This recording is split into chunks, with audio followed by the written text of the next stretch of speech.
Hello students, welcome to पाठशाला plus class second. जैसा कि हमने चैप्टर की रीडिंग की थी पिछले वीडियो में, अब हम नेक्स्ट टॉपिक देखते हैं अपना पेज नंबर 12। अब हम एक्सरसाइज को कंप्लीट करते हैं। इन्हें पढ़ना है। उदय, अंधेरा, पक्षी, कलियां, शीतल, अंगड़ाई, मणियाँ, सुखद, घड़ियाँ। ये वो शब्द है जो चैप्टर में आपके लिए नए हैं और थोड़े डिफिकल्ट है। अब इनके आंसर बताना है। सूरज किस दिशा में उदय होता है? तो हमने जैसा कि चैप्टर में पढ़ा था, सूरज पूरब में उदय होता है।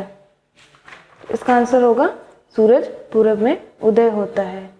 आसमान में लाली क्यों छा जाती है? जैसा कि मैंने आपको बताया था कि सूरज के उदय होने से आसमान में लाली छा जाती है। तो हम इसका आंसर लिखेंगे, सूरज उदय होने से आसमान में लाली छा जाती है। थर्ड क्वेश्चन है, कविता की सुबह तथा आपकी सुबह में क्या अंतर है? तो इसका आंसर होगा, कविता की सुबह और हमारी सुबह में कोई अंतर नहीं है। अब यहाँ पे MCQs जो है, सही उत्तर पर राइट का निशान लगाना है। देखो, डाल डाल पर कौन बैठा है? तो यहाँ होगा पक्षी। डाल डाल पे पक्षी बैठे हैं। किसकी उजियाली नहीं रही? तो सूर्य उदय होने से चंदा की उजियाली नहीं रही। तो हम यहाँ पे चंदा पे टिक करेंगे। कुछ शब्दों में हमें यहाँ पे उत्तर लिखना है। तो सबसे पहले दिया गया है, कौन मुस्कुरा रहा है?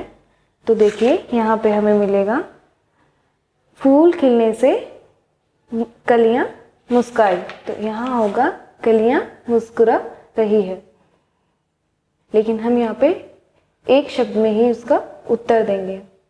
मोती और मणियां किसे कहा गया है? जैसा कि मैंने आपको चैप्टर रीडिंग में बताया गया था कि यहाँ पे ओस की बूंदों को मोती और मणियां कहा गया है। जैसा कि आप देख सकते हैं इस पिक्चर में, जो ओस की बूंदें हैं वो सब जगह बिखरी हुई है और यहाँ पे लिखा हुआ भी मिलेगा कि हर जगह है मोतियों और मणियों जैसी ओस बिखरी है। तो यहाँ पे ओस को मोती और मणियां कहा है। पेड़ क्या कर रहे हैं? पेड़ पौधे जो है वो अंगड़ाई ले रहे हैं। अब कुछ वाक्यों में उत्तर लिखो। तो हमें यहाँ पे फर्स्ट क्वेश्चन मिलेगा, उपवन क्यों महक रहे हैं? तो देखो,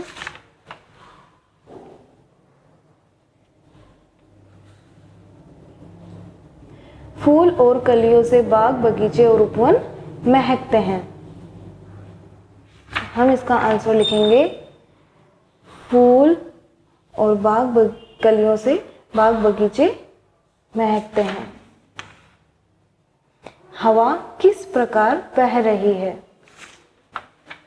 तो यहाँ पे देखिए, हवा धीमी धीमी बह रही है।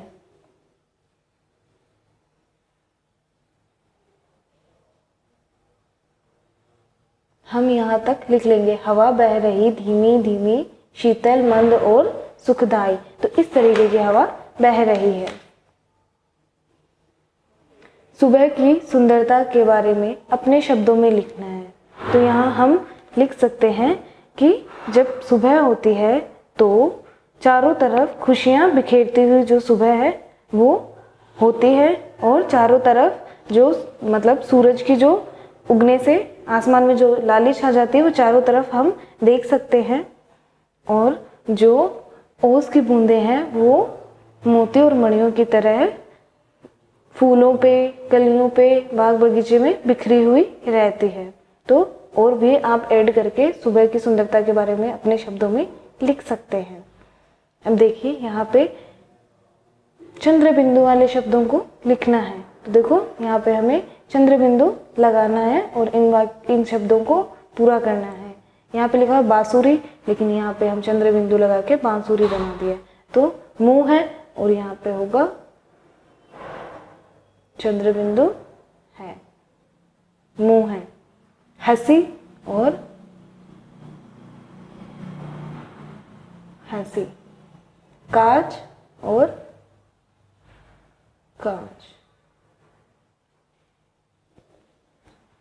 तो स्टूडेंट्स, हम आज की क्लास यहीं ख़त्म करते हैं। मिलते हैं हम नए टॉपिक के साथ अगले वीडियो में।